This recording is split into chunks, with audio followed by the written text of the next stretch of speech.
इसके लिए आधा किलो के करीब ये मोटी लाल मिर्च ली है, जिसे अच्छे तरीके से साफ पानी में धोकर सूती साफ कपड़े से रगड़कर पोंछ लिया है। और इस तरीके का ये लाल मोटी मिर्च पर डंठल होता है, डंठल को हमने चक्कू से निकालकर और इसके बीच भाग में हमने एक लंबा चीरा लगा दिया है। अब हम अगर इस मिर्च में ज्यादा बीज हैं तो बीज को आप निकाल सकते हैं, और बीज को हम फेंकेंगे नहीं, आगे चलकर अचार में यूज करेंगे तो बीज को निकाल देंगे हम साथ ही प्लेट में, और इसका अचार में यूज करेंगे। तो उसके लिए हमें 3 से 4 घंटे के लिए इन मोटी लाल मिर्चों को और बीजों को धूप में छोड़ना होगा अच्छे तरीके से सूखने के लिए, तभी अचार हमारा लंबे समय तक टिका रहेगा, बिल्कुल भी खराब नहीं होगा। एक तरफ हमने मोटी लाल मिर्चों को काटकर धूप में सुखाने के लिए रख दिया है, और दूसरी तरफ हम कुछ मसाले लेंगे, उन्हें भी हम धूप में सुखाकर ही लेंगे, क्योंकि यही ट्रेडिशनल तरीका है अचार को बनाने का। इससे अचार का टेस्ट बहुत बढ़िया आएगा और लंबे समय तक वो बिल्कुल भी खराब नहीं होगा।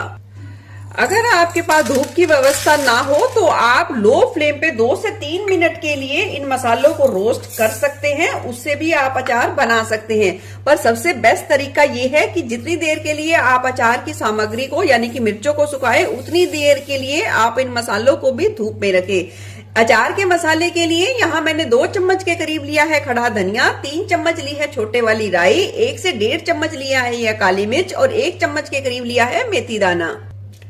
1.5 चम्मच के करीब लेंगे जीरा, जीरे के साथ 2 चम्मच लेंगे हम ये मोटे वाले सौंफ, 1 चम्मच के करीब लेंगे अजवाइन। इन सभी मसालों को हम 2 से 3 घंटे के लिए मिर्चों के साथ धूप में रख देंगे। चलिए, मिर्च भी अच्छे तरीके से सूख गई है, देख सकते हैं। सूखने की ये पहचान है कि मिर्च पर हल्की हल्की सी शाइन आ जाएगी, इसका मतलब बिल्कुल परफेक्ट सूख चुकी है। और हमारे मसाले भी बहुत ही अच्छे तरीके से, जितनी धूप की जरूरत थी उस हिसाब से बहुत ही अच्छे तरीके से अचार के लिए तैयार है।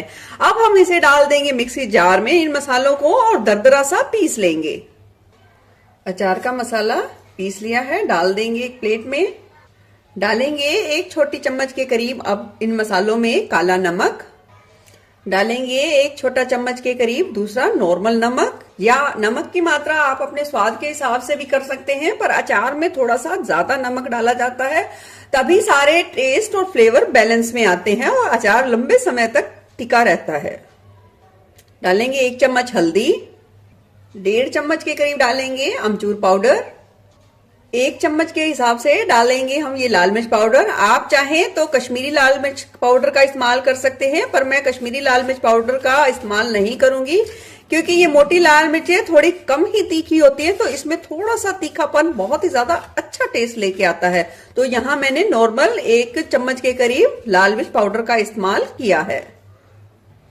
अब डाल देंगे 1 कप के करीब यहाँ कच्चा सरसों का तेल। याद रखें, ट्रेडिशनल अचार जो बनाए जाते हैं नानी दादी के हाथों से, तो कच्चा सरसों का तेल का ही इस्तेमाल करें, उसे बिल्कुल भी पकाकर यूज ना करें। अगर आपको किसी तरीके से कच्चे तेल से एलर्जी है तो आप उसे अच्छे तरीके से गर्म करें और फिर उसे बाकायदा अच्छे तरीके से ठंडा करें, फिर यूज करें। नहीं तो कच्चे तेल का ही इस्तेमाल करना अचार के लिए सबसे ज्यादा बढ़िया टेस्ट लेके आता है और लंबे समय तक अचार आपका टिका रहता है।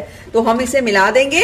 इस मसाले के मिक्सचर में आप 2 से 3 ढक्कन के करीब सिरका का इस्तेमाल कर सकते हैं। अगर आप वो तब कर सकते हैं जब लगे कि आपके हाथों का अचार लंबे समय तक नहीं टिकता, उसमें फंगस लग जाती है, खराब हो जाता है, तब आप सिरके का इस्तेमाल करें। और नहीं, अगर आपके हाथों का अचार टिका रहता है, उसे कोई दिक्कत नहीं है, तो आप सिरके का इस्तेमाल ना करें।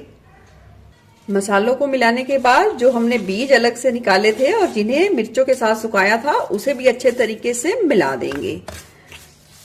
देखिए, अभी हमने यहाँ इतने कच्चे तेल का इस्तेमाल किया है कि हम इन मिर्चों को बस मसाले को तैयार कर पाएं और भर पाएं। और देखिए, जितना भी आपको पसंद हो आप उस हिसाब से मसाले को मिर्चों में भर सकते हैं। कई लोगों को बहुत ज्यादा मसाले वाली पसंद होती है, तो कईयों को कम, वो आप अपने हिसाब से कर सकते हैं।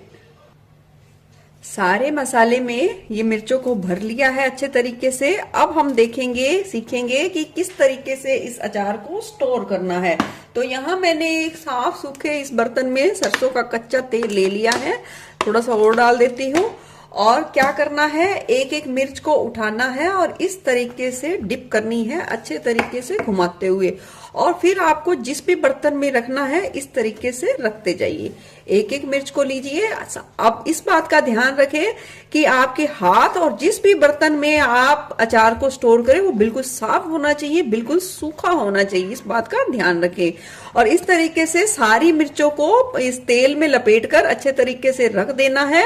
और 1 से 2 दिन की धूप जरूर लगवानी है, कम से कम 2 से 3 घंटे के लिए धूप में रखना है। ऐसा भी नहीं करना कि पूरा दिन ही धूप में रखा रहे।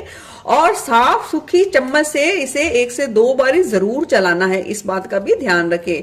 और फिर आप 4 से 5 दिन बाद आप इस अचार को एंजॉय कर सकते हैं और ये सालों साल तक रखा रहेगा, बिल्कुल भी खराब नहीं होगा। चलिए, सारी मिर्चें मैंने इस तरीके से कंटेनर में डाल दी हैं और थोड़ी सी मैंने कलौंजी भी डाली है, क्योंकि कलौंजी डालना मैं भूल गई थी। जब नमक मिर्च और जो हल्दी डालते हैं उस समय कलौंजी को भी डालना है, पर उसे बिना पीसे डालना है और 1 चम्मच के करीब डालना है। बचा हुआ सारा तेल डाल दिया है